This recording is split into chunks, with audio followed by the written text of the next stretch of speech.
श्री स्वामी समर्थ. मार्गशीर्ष महिन्यातील गुरुवारचे व्रत हे लक्ष्मीची पूजा करून तिची व्रत कथा वाचून अशीच पद्धतीने त्याची व्रत केलं जातं मार्गशीर्ष गुरुवारचं. आणि मार्गशीर्ष महिना चालू झाल्यापासून मार्गशीर्ष महिना संपेपर्यंत त्याचे व्रत करायचं आहे असं त्याच्यामध्ये सांगितलं आहे. तसंच व्रत करायचं आहे. असं नाही की म्हणजे तुमचा हा गुरुवार सुटला किंवा काही कारणामुळे राहिला तर तुम्ही असं नका म्हणू की अरे मागचा गुरुवार माझा सुटला, पुढचा गुरुवार मी कसा करू, मागचा गुरुवार मी घट ठेवला नाही, पुढच्या गुरुवारी मग काय करू, मग 2-2 घट ठेवूया म्हणजे कसं मागच्या गुरुवारचं पण होईल आणि ह्या गुरुवारचं पण होतं. असं नसतं.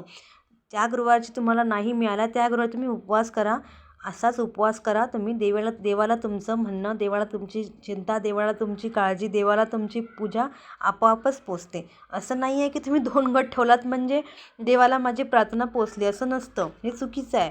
त्यामुळे तुम्ही शक्यतो तुम्ही असं करा की जो तुमचा गुरुवार तुमचा सुटला असेल, राहिला असेल तर तुम्ही पुढच्या गुरुवारी, ही पद्धत नाही आहे, ही प्रचलित नाहीच आहे. 2 गट ठेवून पूजा करण्याची पूजा प्रचलित नाहीच आहे. हे तुम्ही नवीन चालू नका करू. त्यामुळे शक्यतो तुम्ही एक करा, तुमचा जर गुरुवार चुकून राहिला किंवा काही कारणामुळे किंवा मासिक पाळीमध्ये किंवा कशामुळे गुरुवार राहिला असेल तर तुम्ही पुढील कंटिन्यू करा. कधी असं होतं की आपला 4ही गुरुवार पॉसिबल होत नाही, 4 या 5 जेवढे गुरुवार तेवढे आपल्याला पॉसिबल होत नाही करायला मिळत. ठीक आहे, तुम्ही घट नका ठेवू, तुम्ही नुसतं उपवास करा, पुढल्या वर्षी करा. देवाला तुमचं म्हणणं कळतं, देवीला तुमचं सगळं दिसतं.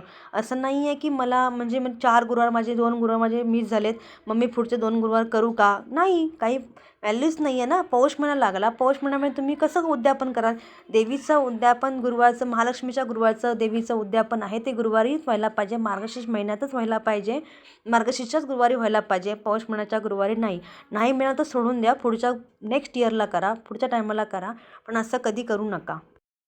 लोक काय करतात की चला बाबा 2 घट ठेवूया म्हणजे माझा पौष महिन्यामध्ये पण पुढचा महिना गुरुवारी पण मी करणार नाही आहे, एका गुरुवारी म्हणजे 2 पूजा होईल. असं कसं होऊ शकतं, असं होतं का, असं का आपण आपल्या मनानेच आपण विचार करतो आणि आपण असं करतो, हे चुकीचं आहे की नाही.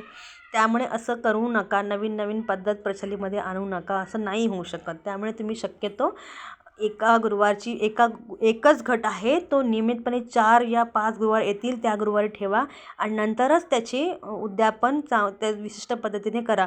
सपोज आपण त्या दिवशी कुठे बाहेर गेलो किंवा काही कारणास्तव आपल्याला पूजा करायला, घट ठेवायला किंवा आपल्याचं उद्यापन करायला नाही जमलं तर मग काय करावं. ठीक आहे, तुम्ही उद्यापन तिकडे कुठे असाल तिकडे तुम्ही मंदिरामध्ये जाऊन डाळ वगैरे असं सुखं काढून ते मंदिरामध्ये दान करा, ते पण एक उद्यापनमध्येच येतं. असं नाही आहे की घरी बोलून 7 कुमारिकांना किंवा 7 सुवासिनींना हळद कुंकू वाहून दिलंच पाहिजे, असं काही नाही आहे.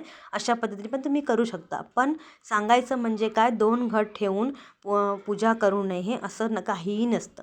थँक्यू.